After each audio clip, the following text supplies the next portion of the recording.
যুবশক্তি প্রকল্প কবে থেকে পশ্চিমবঙ্গে চালু হবে? কবে থেকে বেকার যুবক যুবতীদের ৩,০০০ টাকা করে দেয়া হবে?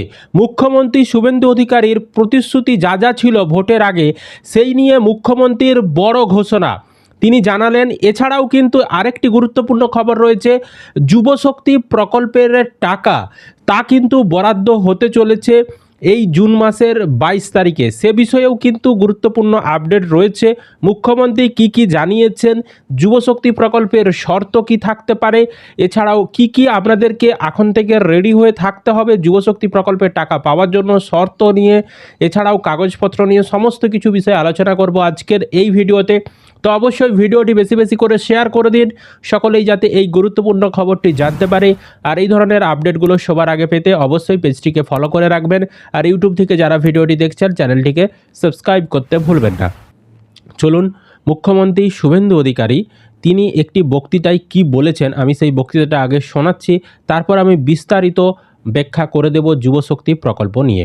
আমরা সম্পূর্ণ এক বছরের পরিকল্পনা আগামী ২২শে জুন রাজ্য বাজেটে রাখছি। আর সংকল্পপত্রেও আর যা যা আমরা বলে গেছিলাম আমরা পর্যায়ক্রমে সেটা করব। আমাদের তো দেখতেই পাচ্ছেন মুখ্যমন্ত্রী শুভেন্দু অধিকারী তিনি কিন্তু কালকেই যে সাংবাদিক বৈঠকটা করেছিলেন সংবাদ মাধ্যমের সামনে এসে, সেখানে তিনি কিন্তু বলেছেন যে ২২শে জুন পশ্চিমবঙ্গ বাজেট রয়েছে, সেই বাজেটেই আগামী এক বছরে যা যা করবেন তিনি, বা আগামী এক বছরে যা যা প্রকল্পর যে খরচ খরচা তার কিন্তু টাকা বরাদ্দ করা হবে। বাজেট জিনিসটা কি আমি যদি আমাদেরকে সংক্ষেপে বলি, যারা জানেন না তাদের জন্য, ধরুন জুন মাসে বাজেট পেশ করছে এবারে, তো সেই বাজেটে অন্নপূর্ণা ভাণ্ডার প্রকল্পের জন্য একটা টাকা বরাদ্দ করলো, পরবর্তী অর্থবর্ষ পর্যন্ত যে টাকাটা বরাদ্দ করেছে সেই টাকা দিয়ে পুরো অন্নপূর্ণা ভাণ্ডার প্রকল্পটাকে চালিয়ে নিয়ে যাওয়ার জন্য।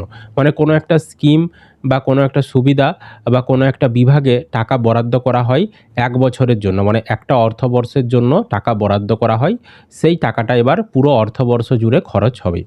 এবার এই যে ২২ তারিখ বাজেট, এই বাজেটেই আরেকটা জিনিস তিনি বলেছেন, তিনি যা যা প্রতিশ্রুতি দিয়েছিলেন ভোটের আগে, বিজেপির যে সংকল্পপত্র ছিল সেখানে তো ছিল যে বেকার যুবক যুবতীদেরকে তাদেরকে কিন্তু মাসে ৩,০০০ টাকা করে দেয়া হবে। তো সেটাও কিন্তু লাগু করা হবে এবং তার জন্যও কিন্তু ওই ২২শে জুন সেই দিনই কিন্তু টাকা বরাদ্দ করা হবে। যদি না টাকা বরাদ্দ হয় তাহলে তো প্রকল্প চালু করা যাবে না। ওই বাজেটেই যা যা প্রকল্পর সমস্ত কিছু পরবর্তী সময়ে চালু করা হবে তার জন্য টাকা বরাদ্দ করা হবে। এবার টাকা বরাদ্দ করার পর এবার সেই বাজেটেই কিন্তু বলা থাকবে যে এটা এই তারিখ থেকে লাগু হবে। মানে ধরুন জুলাই মাস থেকে বেকার যুবক যুবতীরা তাদের ব্যাঙ্ক অ্যাকাউন্টে টাকা পেতে শুরু করবে, সামনের অর্থবর্ষ পর্যন্ত এত টাকা আমরা এই খাতে বরাদ্দ করলাম, এই ধরনের কিন্তু ঘোষণা হয় বাজেটে। তো এবার যুবশক্তি প্রকল্পের জন্য টাকা বরাদ্দ হওয়ার পর এবার গভর্নমেন্ট থেকে একটা নোটিফিকেশন বের করবে যে এর শর্ত, তারপর আবেদনের বিষয়, নতুন আবেদন করতে হবে কি না, বা যারা পুরনো পেত তাদেরকে অটোমেটিক রিনিউয়াল করা হবে কি না, না সবাইকেই নতুন আবেদন করতে হবে, এই বিষয়গুলো নিয়ে নোটিফিকেশান আসবে। তারপর নাম নথিভুক্ত হবে যদি নতুন করে আবেদন করাই, তারপরে কিন্তু ভেরিফিকেশন করার পর ধাপে ধাপে টাকাগুলো দেওয়া হবে, যেমনটা অন্নপূর্ণা ভাণ্ডারের ক্ষেত্রে দেওয়া হচ্ছে। বুঝতে পেরেছি? সুতরাং ২২শে জুন ওই তারিখটা কিন্তু খুবই গুরুত্বপূর্ণ। ওই দিনের দিকে আমাদের নজর রয়েছে, ওই দিনে কি ঘোষণা হয়। বুঝতে পেরেছি? এবার এই যে যুবশক্তি প্রকল্প, এর জন্য কি কি ক্রাইটেরিয়া বা কি কি কাগজপত্র আপনারা এখন থেকে রেডি করে রাখবেন। যদি আমি শর্তের কথা বলি, এই যুবশক্তি প্রকল্পের টাকা আপনারা কিন্তু ছেলে মেয়ে উভয়েই পাবেন, শুধু ছেলেরা বলে নয়, ছেলে মেয়ে উভয়েই পাবেন। আপনাকে বেকার হতে হবে অবশ্যই, আর ন্যূনতম আপনাকে মাধ্যমিক পাস হতেই হবে। এছাড়াও কিন্তু আপনার বয়স ২০ থেকে ৪০ বছরের মধ্যে হতে হবে। এছাড়াও আরেকটা জায়গায় অনেকেই শুনতে পাচ্ছেন নাকি এমপ্লয়মেন্ট এক্সচেঞ্জে আপনাদের কার্ড বানিয়ে রাখতে হবে। ওটা কিন্তু কোনো গভর্নমেন্ট আপডেট নেই, ওটা জাস্ট উড়ো খবর, চারিদিকে ছড়িয়ে পড়েছে। তো ওটা নিয়ে কোনো গভর্নমেন্ট কোনো আপডেট নেই, এমপ্লয়মেন্ট এক্সচেঞ্জে যে কার্ড আপনাকে বানাতেই হবে।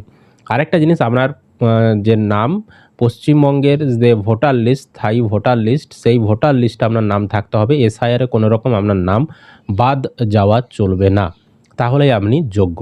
এবার যদি কাগজপত্রের কথা বলেন, বেসিক যে কাগজপত্রগুলো লাগে ভোটার কার্ড, আধার কার্ড, ব্যাংকের পাসবই, এই সকল কাগজগুলো আপনাদের থাকলেই কিন্তু, এছাড়াও কিন্তু আপনার যে শিক্ষাগত যোগ্যতা, ধরুন আপনি মাধ্যমিক পাসের যে পাস সার্টিফিকেট বা মার্কশিট, এইগুলোও কিন্তু আপনার থাকতে হবে। আরেকটা জিনিস আপনারা এখন থেকেই করিয়ে রাখবেন, কারণ এই বিজেপি সরকারের সমস্ত প্রকল্পের টাকা কিন্তু ডিবিটির মাধ্যমে দেওয়া হচ্ছে। সুতরাং আপনাদের ব্যাংকের ডিবিটি লিঙ্কটা আপনারা অবশ্যই করিয়ে রাখুন। যখন প্রকল্প চালু হবে তখন আপনাদের অনেকটাই সুবিধা হবে। আর বর্তমানে যুবশক্তি প্রকল্পের পোর্টালও চালু করা হয়েছে। যুবসাথীর যে প্রকল্পের যে পোর্টালটা ছিল, সেই পোর্টালটাই শুধুমাত্র কালার চেঞ্জ করে সেখানে নামটা পরিবর্তন করা হয়েছে এবং সেখানে মুখ্যমন্ত্রীর ছবি ছিল, সেখানে শুভেন্দু অধিকারীর ছবি অ্যাড করে দেওয়া হয়েছে। পরবর্তী সময়ে যখনই আবেদন শুরু হবে, গ্যাজেট নোটিফিকেশন বের হবে, এর টাকা বরাদ্দ হবে, যা যা খবর আসবে আমরা আপনাদেরকে প্রতিটি খবরের আপডেট আমাদের এই ফেসবুক পেজে, এছাড়াও ইউটিউব চ্যানেলে দিতে থাকবো। তো আপনারা বারবার রিকোয়েস্ট করছিলেন যুবশক্তির কী আপডেট, তাই আপনাদেরকে যেটুকু আপডেট রয়েছে সেটাই ভিডিওর মাধ্যমে জানালাম। আশা করি আপনারা ভিডিওটি বুঝতে পেরেছেন। তো ভিডিওটি অবশ্যই বেশি বেশি করে শেয়ার করে দিন, সকলেই যাতে খবরটি জানতে পারে। আর এই ধরনের তথ্যমূলক আপডেটগুলো পাওয়ার জন্য চ্যানেলটিকে সাবস্ক্রাইব করে রাখবেন। আর ফেসবুক থেকে যারা ভিডিওটিকে দেখছেন পেজটিকে ফলো করে রাখতে ভুলবেন না।